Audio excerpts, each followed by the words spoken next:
All right, everybody. Good afternoon. We've got another coaching hire here. This one came down last night, right before the stream with the Hawks Nest started. So I didn't want to make a video then, right before I went live. And besides, I needed to look into it a little bit. I can't just rattle off a bunch of interesting stuff about this hire because before this hire, I had never heard of this guy before.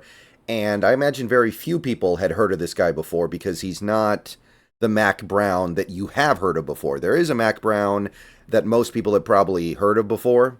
It's not this one. This is not that Mack Brown, just to be clear.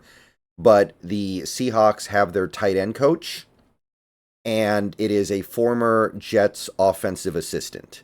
So the guy's name is Mack Brown. That's the first thing that's kind of interesting.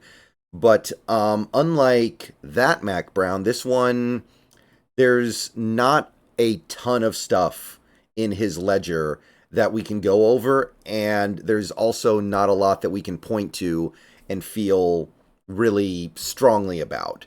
Like, you know how when you're working your way up the coaching ladder, trying to make your way up to the top, you take this position, then you get this position that's a little bit better. You keep going up the rungs. This guy feels like he's still pretty close to the start. He's had many jobs in football, but only the most recent 5 years has he been part of an NFL team. And those 5 years, he was an assistant. He was an offensive assistant the last 3 years, and he was a defensive assistant the 2 years before. So this guy's still kind of, he's not on square one, but he's kind of on square two in the grand scheme of things, because that whole assistant thing is kind of the first step you take. So I can't say too much on whether or not this guy's going to be good or not, but I'm going to do the best that I can to say what needs to be said about him based on the information that we have. So Mack Brown spent the last 3 years as an offensive assistant on the New York Jets. I'm not really going to look at the defensive assistant stuff from 2019 and 2020 because that's not really relevant if he's going to be our tight end coach. So looking at the Jets offense over the last 3 years, it stinks, right? Like, they've had miserable quarterback play. The only bright spots have been Garrett Wilson and, to a certain extent, Breece Hall. And Breece Hall tore his, I think, what was it, ACL? So even that wasn't really that much of a bright spot. But I did want to take a look at these offenses, specifically with regard to tight end stuff, because we know that the offenses were bad. They were quarterbacked by Zach Wilson and Mike White and a little bit of Joe Flacco. It's bad. We know that, but what else can we say? He's going to be our tight end coach, so I wanted to see how the Jets utilized tight ends during this 3-year period, just to see if we can pull something. Tyler Conklin had 2 pretty respectable years as the starting tight end for the Jets. Most recent year, 60 catches, 600 yards. Nice little performance for Tyler Conklin. And in 2022, he was actually the second leading receiver. Almost 60 catches, 550 yards, 3 touchdowns. Nice little season. And this is somewhat notable because if you go back to 2021, the first year that Mack Brown got to New York, they basically didn't use tight ends in their passing attack at all. Ryan Griffin was their top tight end. He had less than 30 catches, less than 300 yards, was a complete non-factor. And they also had Tyler Kroft, who averaged basically a catch a game. So tight ends were not really part of the equation then. And in 2022, they brought in Tyler Conklin, and that changed. So trying to find something meaningful here, I guess we can point to that. I don't know if that's because of Mack Brown. I don't know if he developed Tyler Conklin, because Tyler Conklin had his breakout year in Minnesota in 2021. So it's hard to say that, like, oh, Mack Brown found this diamond in the rough in Tyler Conklin. No, that's not what happened. But that is one thing that changed with the Jets offense over this 3-year period. They did bring in a fairly prolific tight end and start using him really well. Before then, he was the defensive assistant. I'm not really going to look at that because he's going to be an offensive coach. But Missouri State was a place he spent 4 years at.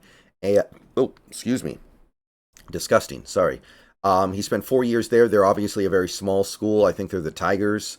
And he was an offensive coordinator and quarterback coach for 3 years. And then the year before that, he was the wide receiver coach. So, looking at the Missouri State offenses during the 3 years he was in charge, I mean, it's not very good, right? I mean, the team was not that good, even by the standard of Missouri State. The Bears, excuse me, the Bears, not the Tigers. But 23 points per game, 2018, 24 points per game in 2017, 2016, 23 points. I mean, just not very good. They were routinely outscored very badly. They had a losing record all 3 seasons. And, I mean, not that this is going to mean anything to anybody. Their quarterbacks were not very good. Peyton Huslig was his main guy while he was at Missouri State, and he was, he threw more picks than touchdowns. Now, it's a small school, that's not shocking, but it's still not very good. Same for his performance in 2017. 2016, probably his best primary quarterback that he had was a Brody Lambert, who actually had an okay season. But yeah, nothing too high profile here, nothing too exciting, not great quarterback play. So we're kind of, man, it's rough. It's hard to glean anything from this stuff. We don't even know what's meaningful. We don't know we don't know what to take away here. Now, what I can say is that for 3 years prior to Missouri State, he was at Missouri. Now, that's a high-profile school that we can actually say some stuff about. He was an offensive graduate assistant and tight end coach for the Missouri Tigers for 2 years, 2013, 2014. So he does have some experience as a tight end coach. So focusing in on that, trying to learn something here. I mean, you go back to 2014 Missouri. I mean, it was a good team. It was a good team, but mostly because of the defense. They did not have a very good offense. It was okay. It was passable. And their tight end was Sean Culkin, who had 20 catches in 10 games. Not a big part of the passing attack, not even 200 yards. Fifth leading receiver. Not any kind of a high-profile player at all. Didn't go on to become like a pro or anything like that.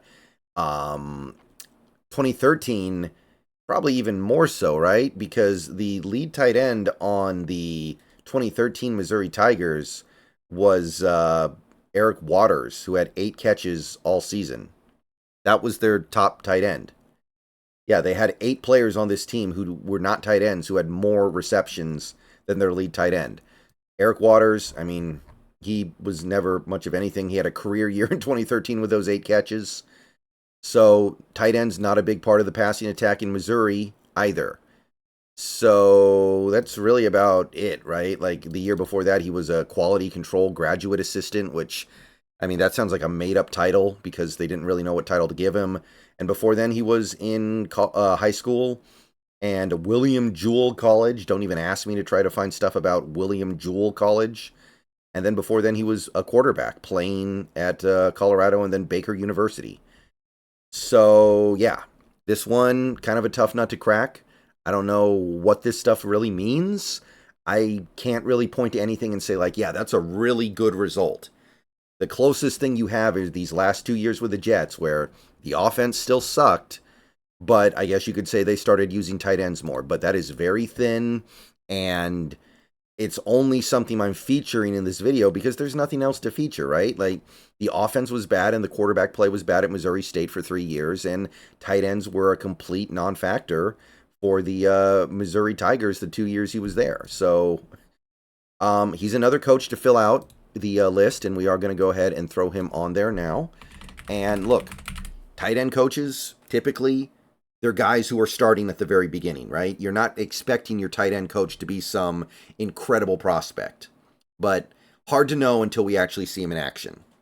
All right, I'll see you guys later. Go Hawks. Let me know what you think, if anything, about Mack Brown being our tight end coach.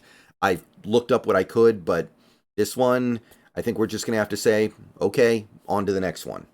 See you guys later.